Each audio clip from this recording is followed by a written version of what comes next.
everyone, this is Dr. Ahmet Ergin. I'm an endocrinologist, and today we are going to talk about when to check the blood sugars. This is a very common question in my practice that I hear every day.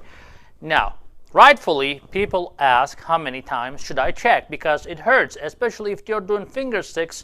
That sucks. If you have a CGM like a Dexcom G6 Freestyle Libre, whatever, great. But even then, you sometimes have to do finger checks. And most of the time, people don't even understand when to do finger checks when they're wearing a CGM. If they are using a regular meter, then that's another story that you have to understand how many times, because you don't want to check too many times, and you don't want to check too few times. You don't want to check too few times. So basically, we are going to start with the easiest patient. So let's talk about a patient who just got diagnosed with diabetes. They're super nervous. They're checking their blood sugar 7-8 times a day. Well, initially that may be exciting, and you're worked up. You want to get this under control. Great, but eventually you are going to burn out. So there are easier way to do this than just doing 7-8 times a day. Now, if you are really wanting to, still have an understanding of where your blood sugars are without doing 8 times a day, do the scattered method. So scatter your blood sugar checks, but make sure that it's organized so your doctor and yourself can actually look at it and have an understanding. Now, for example, if you want to check your blood sugar twice a day, this is how you can organize it. You can do one day, first thing in the morning at fasting, which is important, and then the second blood sugar check could be an hour or two after breakfast. But make sure you're consistent. Let's say if you want to do 1 hour after breakfast, keep doing that 1 hour after meals, if you're going to do after lunch or after dinner, and make sure that it's 1 hour after. Because if you're doing 1 hour one day and then 2 hours one day, then it becomes confusing. So let's say one day you do it for breakfast on Monday. On Tuesday, you can do a blood sugar check before lunch and after lunch, 1 hour after. On a Wednesday, you can do the same thing before and after. You just change the meal time, but still stick to the 2 times a day. That way you have an understanding of what your blood sugars are before and after breakfast, before and after lunch, before and after dinner. Now, what a lot of people do, they start checking their blood sugar first in the morning and then before bedtime. And they keep doing the same thing.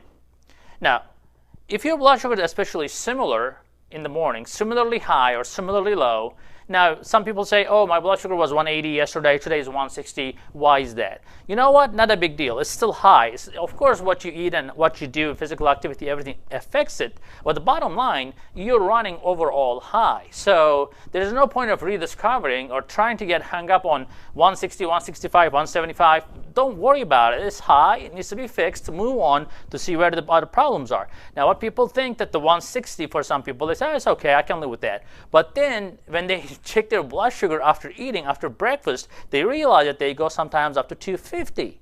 And then they don't know that unless they check it. Now, that is the scattered method, and I think that's the best way to do it, especially if you have limited amount of strips.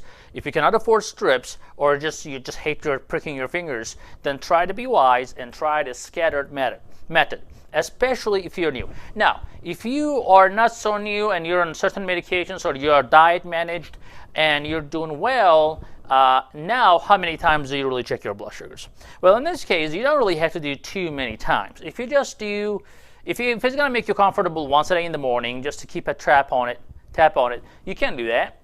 But on the other hand, if you want to, occasionally you check after meals, or let's say you think that you had too much carbs, you want to check for it, be my guest, check for it so you understand how food affects you and so forth.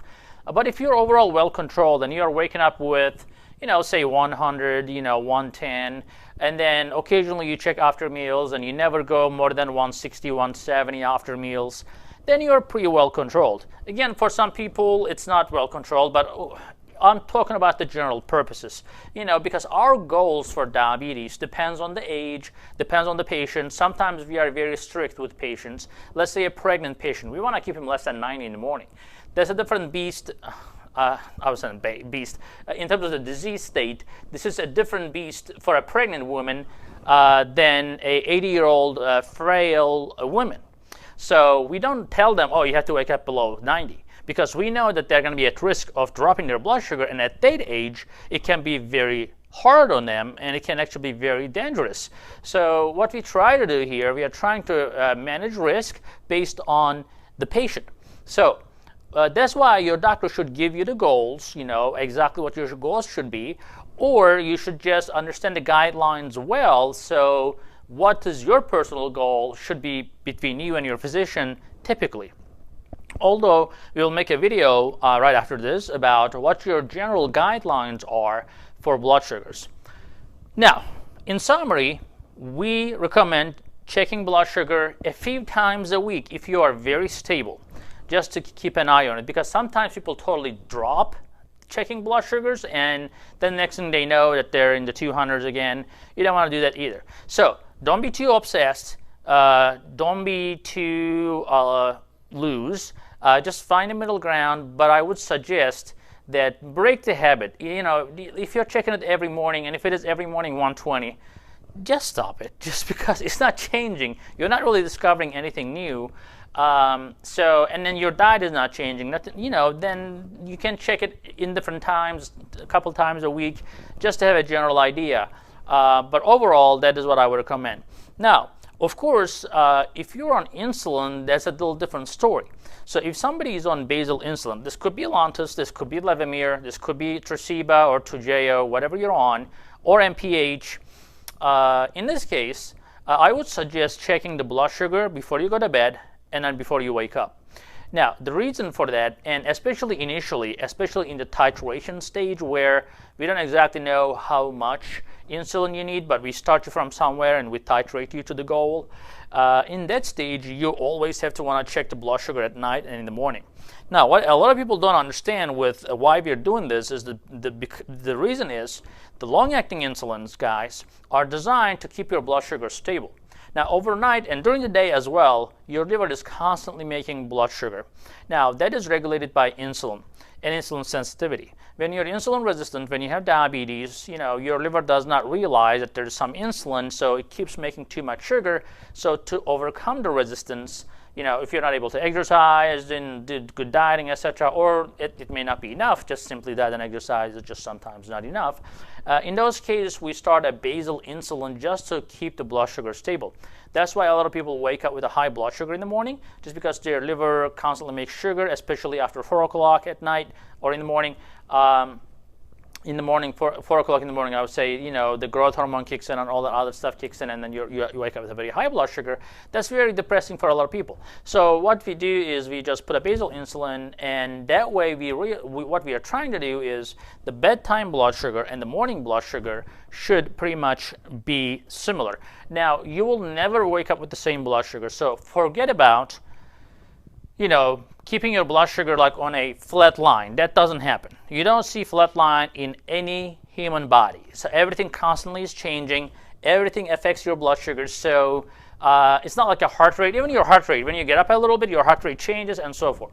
But with the blood sugars, it constantly change, especially if you're not, a normal person. Like, normal people will wake up around 80, 90. But when you're diabetic, there's a lot of factors playing into it. But if you are waking up with a blood sugar of, let's say, less than 120, that's great. But we don't want to start at 200 at nighttime. So we want to make sure that your blood sugar is similar. Now, what a lot of people do wrong, they try to give too much basal insulin to try to control morning numbers. Well, that's a problem because we don't want you to go down like this overnight. That's very dangerous. So we want to keep your blood sugar very stable when you're sleeping. We want to keep it like as straight as possible. Now, if there is 20, 30 plus minus difference, that's very acceptable because that's not going to put you to danger zone. Let's say you go to bed with 120. If you wake up with 90, that's not a big deal. But if your blood sugars are typically dropping 100 points overnight because of the insulin, then you are putting yourself at significant risk of going very low with the insulin. So the goal of the basal insulin, again, is to keep the blood sugar stable overnight. So that's why checking blood sugar at nighttime and in the morning is extremely important. Now, once you're stable and you're a pretty regular person and nothing is really changing in your life, you don't have to keep repeating that cycle. You can maybe just check your blood sugar at nighttime to make sure it's not too low before you go to bed. And then people are really scared of insulin because most of the time they are prescribed too much insulin, or patients sometimes do their own thing based on their own ideas, and they just increase their insulin thinking that they're gonna have a better blood sugar. Well, that's true, but you don't want to haphazardly increase your blood sugar just to control your morning numbers without having an idea about nighttime numbers. So definitely consult with your doctor. At Sugar MDs, we basically monitor you all the time. So we have the cellular systems where if we are sending you a meter that actually transfers data electronically to us. So if you are going to bed with 200 and waking up with a 70, we immediately realize and we call you and see what's going on. And of course, most of our patients don't get to that stage because we never over-insulinize our patients. But we have a system where we can remotely monitor you without even you having to call us. We will call you to make sure everything is staying stable and straight. Now, if you are on one-time insulin, that is the way to go. And you can still check your blood sugars occasionally after meals and it doesn't have to be all the time. Let's say your doctor may say, okay, we now controlled your blood sugars. You're waking up less than 120, 110, and you're consistent. Your nighttime blood sugars are not horrible. But if you're waking up at 120 and your blood sugar starts climbing up to 180, 200 by the time you go to bed, what we need to address is the blood sugar spikes after you eat. So what we typically ask patients, if their fasting blood sugars are not bad, but then their blood sugars are high during the day, then we ask them about their blood sugars after they eat. So I tell them, okay, check your blood sugar one day after breakfast, one day after lunch, one day after dinner. Again, we try not to do too many finger sticks. We try to keep it to minimum. So I tell them that, and then they bring it, and if I see blood sugar spiking more than 180, 200 after certain meals, that's a red flag. We try to adjust their diets, of course, reduce the carbs or exercise more, etc. If they can, great. If they cannot, then we have to do something about this. We have a lot of great medications as well that help control the blood sugar spikes after meals. Again, not everybody is the same. Some people do great with diet and exercise, but depending on the disease status, some type 1 diabetics, for example, they have to take insulin with meals. Some patients with type 1.5 diabetes, they have to take insulin. Now, some people think that if you stop eating sugar, your diabetes will be fixed. Well, that's not the case. That's the case for, I will say, quite a bit of people, maybe 50% of people, but that's generally true at the beginning stages of type 2 diabetes. And even like if you have been diabetic for 20 plus years of type 2 diabetes, it becomes hard to control your diabetes just with diet and exercise, guys. So in my practice, I see a lot of complicated cases. Those cases that people discuss on the YouTube and other places, they're simple new diabetics, they just stop eating carbs and they think they're fixed. But diabetes is not a disease like that. It's a very philosophical disease. Most people don't understand what it is really entails. Everybody thinks it's just a sugar problem, and it's not. And we'll talk about that in other videos. But the bottom line is, if you're checking your blood sugars twice a day, you can stagger it. And if you're on insulin one time a day, at night and in the morning, to kind of make sure they're stable. And then once your fasting blood sugars are stable, we look at your blood sugars after meals, again, by checking your blood sugars after certain meals. Now, who needs to check their blood sugar 4 or more times? Those are the people who really take insulin for 3 times a day with their meals, and 4 times actually with 1 basal insulin and 3 mealtime, for type 1.5 diabetics sometimes, or type 1 diabetics, or some of course, advanced type 2 diabetics do that, some multiple injections a day. And the reason they have to do multiple injections a day, multiple testing a day actually, is the fact that they really need to know their blood sugars before they take insulin, because the fast-acting insulins actually drop your blood sugars very rapidly. So there are 2 ways of taking the rapid-acting insulin. One is for correction, and the second is for the food, for the carbohydrates. Now, Of course, if you're going to be like 200 before you eat, you need to know that so that actually you can take a little bit extra insulin to correct the 200 number. And then the same thing applies. If your blood sugars are down to 70, you may want to take a couple units off of your regular scheduled dose so that you avoid a low blood sugar. So monitoring also helps you understand overall how you're doing. Let's say you check your blood sugar before breakfast one day, and then second day, after you check it before lunch, right? So you check it before breakfast and before lunch if you're on insulin before meals. So let's say your blood sugar goes up quite a bit every time after you eat. So you have a breakfast, but by the lunchtime it should be down, but you're still at the 160, 170 range by the lunchtime, then you know that you actually need to take more insulin. So that's very important to be able to adjust your insulin, to be able to give your doctor some data to have him or her understand what's going on with your blood sugars. If your blood sugars, for example, are all over the place, then maybe you need to pay attention to your diet a little bit more to try to fix your consistency problem or carbohydrate counting problem. Because if you're taking, say, 10 units of insulin for every breakfast, and then your blood sugar one day drops down to 90 by lunchtime, and another day goes to 190, that means that what you're eating probably is very different. So you have to understand the consistency of your eating, etc. So this is a different topic we discussed earlier, but that's why checking blood sugar 4 times a day at least is important. Sometimes we tell patients to check it after meals as well if we are suspecting certain high blood sugars. And in endocrinology practice, in diabetes practices, we sometimes perform a professional glucose monitoring, which is a short-term CGM, short-term continuous glucose monitoring, to see where they're spiking. That kind of helps us a little bit more than just relying on patients. Now also in my practice, what I really love about is those cellular meters. So because every time they check their blood sugar, it comes to me, so I don't have to really beg for the numbers. I find myself, you can call my second name as a beggar, because I really beg for these numbers. Like, hey, did you bring your blood sugars? Oh, I forgot at home. It's on the desk. It's on the canopy. It's on somewhere. It's in the car. Or I didn't write it, I forgot, I checked, I didn't write it, etc. So all these excuses just used to drive me crazy. But now we make patients with diabetes life easy. Either we give them a CGM, they carry the CGM. Now, since we jumped to CGMs, let's talk about when to check your blood sugars when you're using a CGM. Now, the CGM companies like Dexcom or Freestyle Libre or Medtronic, they advertise no finger sticks, just use it, no finger sticks. Well, that is true to a point, but they don't really tell you the downsides of the products they sell. Now, here's what happens if you're in a CGM like Dexcom or Freestyle Libre. Since Dexcom or any CGM is somewhat delayed after, when the blood sugars are changing rapidly, and if you look at the fine print, you will see that they actually warn you about that. If your blood sugars are changing rapidly, your Dexcom is not going to be true. Like one typical example that a lot of people do wrong, the Dexcom will show that their blood sugar is low, and it's true, it's typically low, it's generally correct, although Freestyle Libre has not been the most correct CGM when it comes to low blood sugar alerts and stuff. But, and they don't even have alerts, but sometimes they tell it's low, but it's not low with the Freestyle. Now with the Dexcom, let's say you have a low, and then you eat something, and then the Dexcom keeps showing it's low.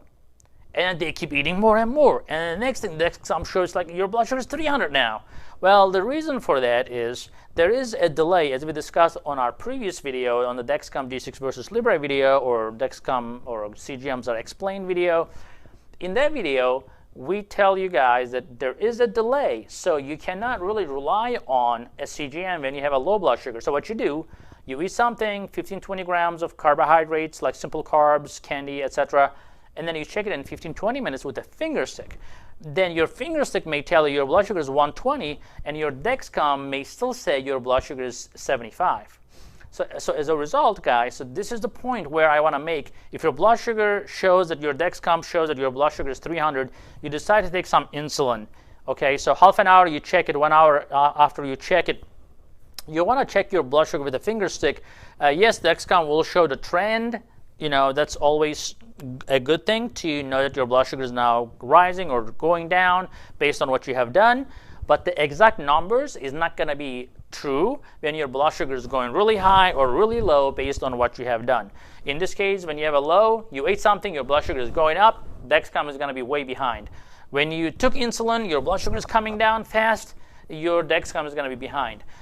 So as a result, in those cases where the things are extreme or not right, not normal, you want to do your finger sticks and then rely on that a little bit more.